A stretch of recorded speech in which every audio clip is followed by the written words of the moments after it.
جو ایک بار سبحان اللہ، ایک بار الحمدللہ، ایک بار اللہ اکبر کہے، ہر بار کہنے پر جنت میں درخت لگا دیا جاتا ہے۔ ارے وقت تو اس کا قیمتی ہے جو ذکر اللہ کرتا ہے، جنت میں درخت لگائی جا رہا ہے۔ درود پاک پڑھیے، صلو علی الحبیب صلی اللہ تعالی علی محمد صلی اللہ علیہ وسلم۔ روایتوں میں آتا ہے جو ایک بار درود پاک پڑھے 10 رحمتیں نازل ہوتی ہیں، 10 گناہ معاف کر دیے جاتے ہیں اور 10 درجات بلند کر دیے جاتے ہیں۔ تو کتنی دیر میں کتنی نیکیاں۔ تو قیمتی وقت تو یوں بنایا جائے نا، اپنی لائف کو چھوٹی سی لائف سمجھ لیجئے، بہت تھوڑا وقت باقی ہے۔ جی ہاں، ہم نہیں جانتے کب دنیا سے چلے جائیں، تو جانے سے پہلے نیکیاں کرنے کا موقع اختیار کیجئے۔ تو انشاءاللہ اب آج کے اجتماع کی یہ پہلی نیت کرتے ہیں کہ کثرت کے ساتھ درود پاک پڑھوں گا۔ دعوت اسلامی کے مدنی ماحول میں یہ مدنی انعام بھی ہمیں عطا کیا گیا ہے کہ روزانہ 313 مرتبہ درود پاک پڑھنا ہے۔ ہم یہ جملہ تو بہت بار سنتے ہیں، کثرت کے ساتھ درود پڑھنا، ایبنڈنس کے ساتھ درود پڑھنا۔ ہو سکتا ہے کسی کے ذہن میں سوال آئے کہ جناب کثرت کے ساتھ درود پاک پڑھا کیسے پتا چلے؟ علماء فرماتے ہیں 313 مرتبہ جو درود پاک پڑھ لے اس کا کثرت کے ساتھ درود پاک پڑھنے والوں میں شمار ہو جاتا ہے۔ تو کم از کم روزانہ 313 مرتبہ پڑھنے کی نیت کر لیجئے انشاءاللہ۔ ماشاءاللہ عز و جل۔ آج عاشقان رسول دنیا بھر میں جہاں کہیں ہو خوشیوں کا سما ہوتا ہے، اور کیوں نہ خوشیاں ہوں، کیونکہ شاہ دولہا بنا آج کی رات ہے۔ میرے آقا کو آج عظیم معجزہ عطا کیا گیا، ایک ایسا معجزہ جس کی عظمت علماء بڑی خوبصورت بات لکھتے ہیں۔ میرے آقا علیہ الصلوۃ والسلام کو بہت سارے معجزات عطا ہوئے۔ میرے آقا علیہ الصلوۃ والسلام کو تمام انبیاء کو جتنے معجزات عطا ہوئے نا، وہ سب کچھ میرے آقا کو عطا ہوا، بلکہ اس میں کچھ ایکسٹرا اسپیشلٹیز، خصائص کبریٰ بھی میرے آقا کو عطا کیے گئے۔ سارے انبیاء کے معجزات کا مجموعہ بھی اور مزید معجزات بھی عطا کیے گئے۔ علماء بڑی پیاری بات لکھتے ہیں کہ میرے آقا کے معجزات تو اتنے سارے کہ بیان کرتے چلے جائیں۔ نابینا کو آنکھ والا کر دینا، کوئی ہاتھ ٹوٹا ہو جاتا تو میرے آقا ہاتھ جوڑ دیتے، خاری کنویں والے آتے، خاری پانی والے آتے، میرے آقا لعاب دہن ڈالتے تو وہ پانی میٹھا ہو جاتا، دعا فرماتے تو سورج کو واپس پلٹا دیتے۔ سیدنا ابوبکر صدیق رضی اللہ تعالیٰ عنہ کی جب سانپ ڈس لیتا میرے آقا لعاب دہن لگاتے، صدیق اکبر کی جان بچا لیتے۔ یہ بہت سارے معجزات ہیں، کس معجزے کی بات کریں؟ تو علماء کہتے ہیں یہ جتنے معجزات ہیں نا، یہ میرے آقا نے ڈیلیبریٹلی، دانستہ وہ ظہور نہیں کیے۔ لوگوں نے نشانیاں مانگی، کوسچنز کیے، فریادیں کی، میرے آقا سے یہ ظہور ہوتا رہا۔ کوئی آ کے پانی مانگتا، بارش مانگتا، میرے آقا دعا فرماتے بارش ہونا شروع ہو جاتی، پھر آرزو کرتے آقا بہت بارش ہو گئی، اشارہ فرماتے تو بارش رک جاتی۔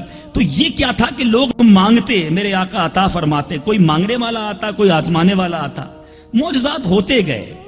مگر نبی پاک صلی اللہ تعالی علیہ وسلم کے اسٹیٹس کے مطابق، آپ کے مرتبے کے مطابق، آپ کے مقام کے مطابق جو معجزات ہیں وہ 2 معجزات ہیں۔ باقی معجزات واقعی ہم تو سنتے ہیں عقلیں حیران ہو جاتی ہیں کہ کیسے کیسے معجزات ہیں، مگر فرمایا جو میرے آقا کا مرتبہ ہے نا، جو آقا کا اسٹیٹس ہے، اس کے مطابق 2 معجزات ہیں۔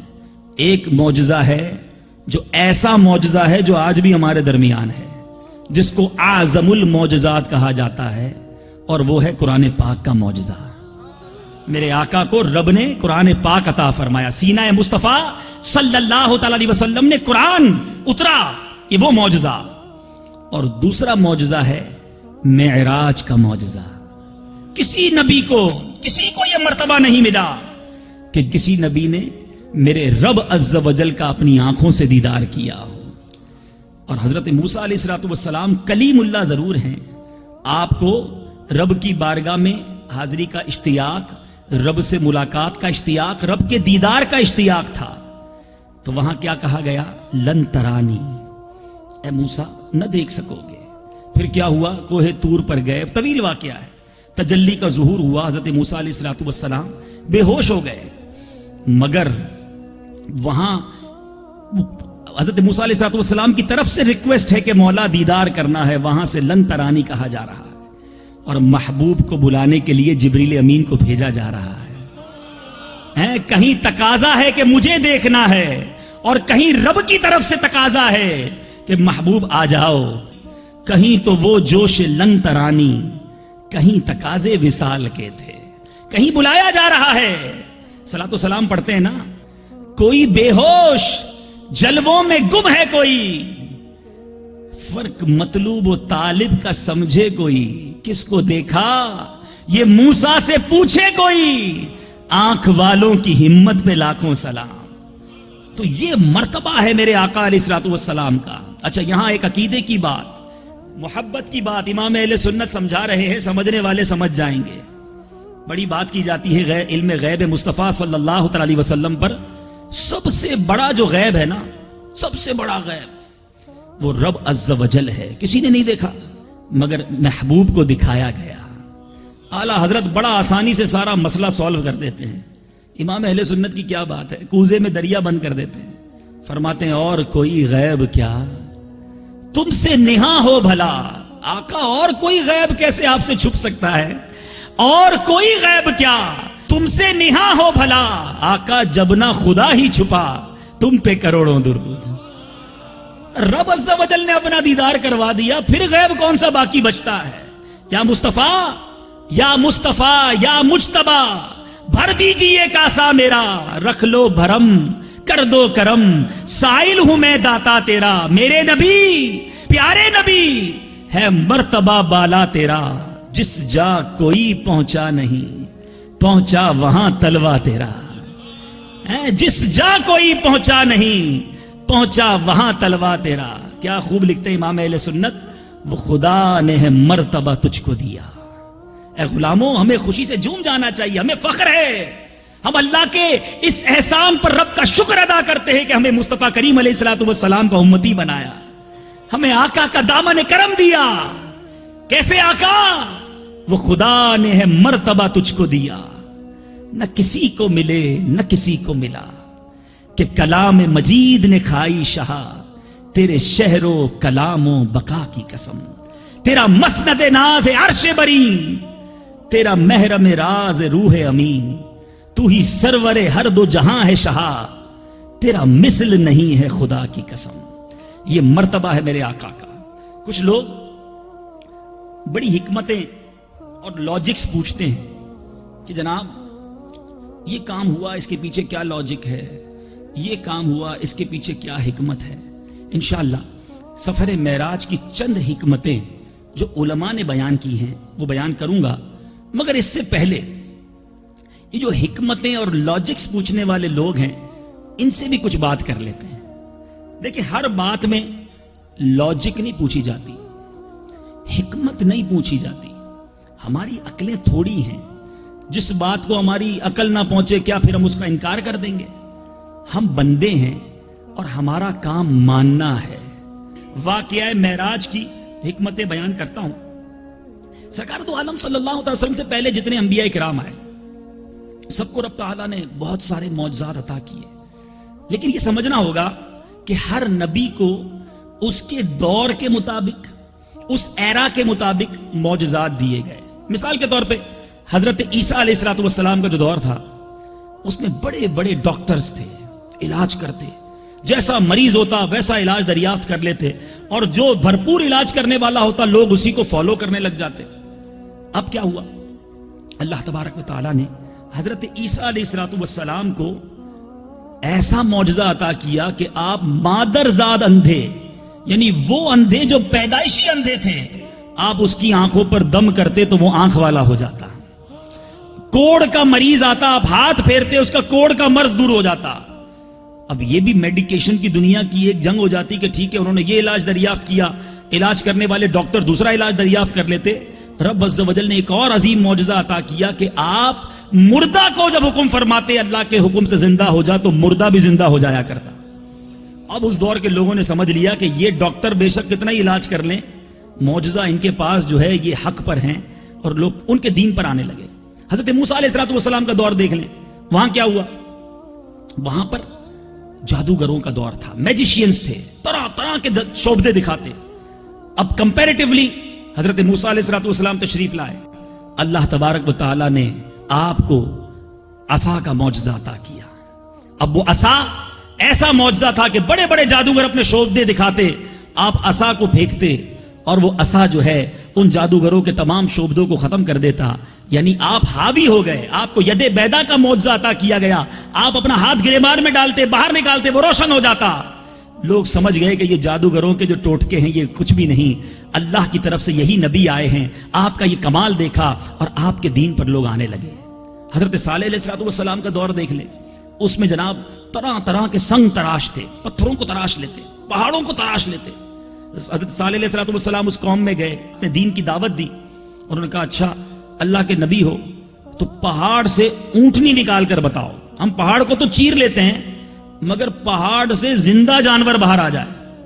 یہی نہیں کہ اونٹنی ہو, زندہ بھی ہو اور وہ اونٹنی گابن بھی ہو, اس میں بچہ بھی ہو, وہ بچہ بھی پیدا کرے.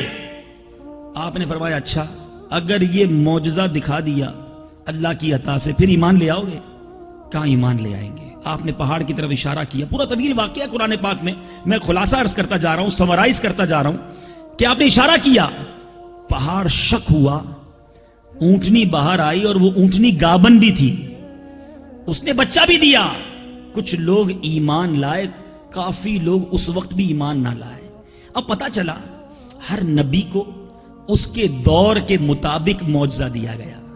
اب دور آتا ہے نبی آخر الزمان کا, ہے حبیب خدا کا, افضل الانبیاء کا.